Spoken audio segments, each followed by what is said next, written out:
La saison 1 de The Night Agent présente l'agent du FBI Peter Sutherland. Lors d'un attentat à DC, dans le métro, Peter sauve héroïquement d'innombrables civils à bord, bien qu'il échoue à appréhender le suspect. Un an plus tard, Peter a été réaffecté par la chef de cabinet de la Maison-Blanche, Diane Farr, à l'agence des actions nocturnes mystérieuses. Farr a été le seul soutien de Peter dans sa carrière, car le nom de sa famille est terni par son défunt père, qui était également agent du FBI, mais qualifié de traître avant sa mort prématurée. Le nouveau poste de Peter à l'agence des actions nocturnes le voit surveiller un téléphone dans le sous-sol de la Maison-Blanche chaque nuit. Ça ne sonne que si un autre agent nocturne est en danger. Rose Larkin est une ancienne PDG de cybersécurité récemment en faillite, vivant avec sa tante et son oncle, Emma et Henry Campbells. Lorsque le couple d'assassins, Dale et Helen, entre dans leur maison, les Campbells donnent à Rose un numéro de téléphone et un mot de code pour demander de l'aide, avant d'être tragiquement tués par les assassins. Cet appel met Rose en contact avec Peter Sutherland, qui est chargé par Farr de protéger Rose des assassins et de l'emmener dans un endroit sûr. Alors que Peter agit en tant que protecteur juré de Rose, les deux se rapprochent et gagnent la confiance l'un de l'autre. Ils apprennent que la tante et l'oncle de Rose étaient tous deux d'anciens agents nocturnes, et qu'avant sa mort, la tante de Rose avait révélé cela. Il y avait une taupe au sein de la Maison-Blanche qui ne pouvait pas être de confiance. Peter accepte de garder cette révélation pour lui jusqu'à ce qu'il puisse déterminer l'identité du traître. Malgré cet accord, Peter se tourne vers son mentor, Farr, pour aide.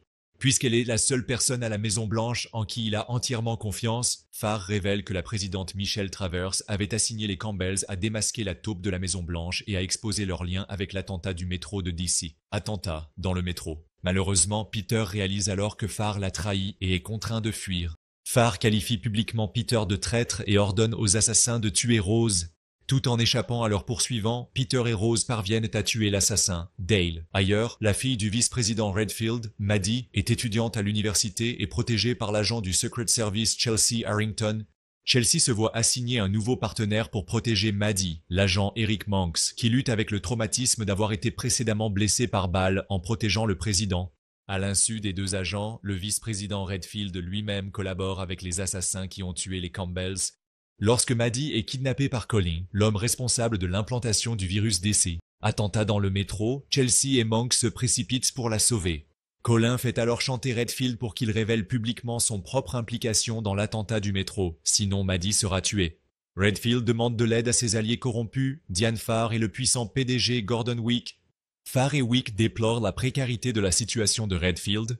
Alors que Maddie a été maltraitée par son père, elle avait prévu de diffuser publiquement des images de caméras de surveillance de ses actions passées contre elle. Pendant ce temps, Colin est un ancien employé de l'entreprise de Wick, Turnlake, dont le frère innocent Matteo a été tué dans une tentative de dissimuler l'implication de Turnlake dans l'attentat. Pour résoudre leurs problèmes, Wick ordonne à Helen de sauver Maddie et de tuer Colin, en échange d'aider l'assassin à retrouver Peter. Pour venger la mort de son partenaire, Dale.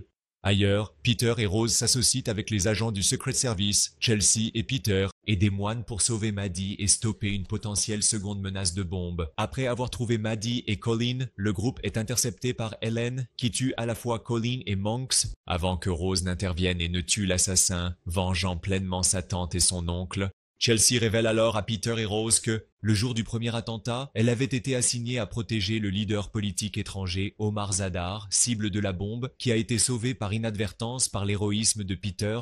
Zadar est un leader politique corrompu avec des liens avec des terroristes, bien que le président Travers croyait que sa popularité auprès des habitants des Balkans rendait une alliance avec lui valable pour apporter la paix dans la région. Redfield s'opposait fermement à cette alliance et s'est associé au PDG de Turnlake, Gordon Wick, qui avait reçu des milliards de dollars de financement de la part des rivaux politiques de Zadar pour comploter la chute de Zadar.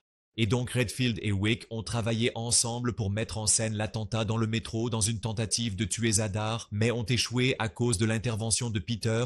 Lorsque Farr a découvert ce complot traître, elle a accepté de participer à la dissimulation pour protéger le public de l'apprentissage de la corruption de leur gouvernement. Maintenant, alors que Zadar se rend à Camp David pour rencontrer le président Travers, Redfield et Wick trament un nouveau plan d'assassinat, cette fois avec l'intention de tuer à la fois Zadar et Travers, élevant Redfield à la présidence des États-Unis.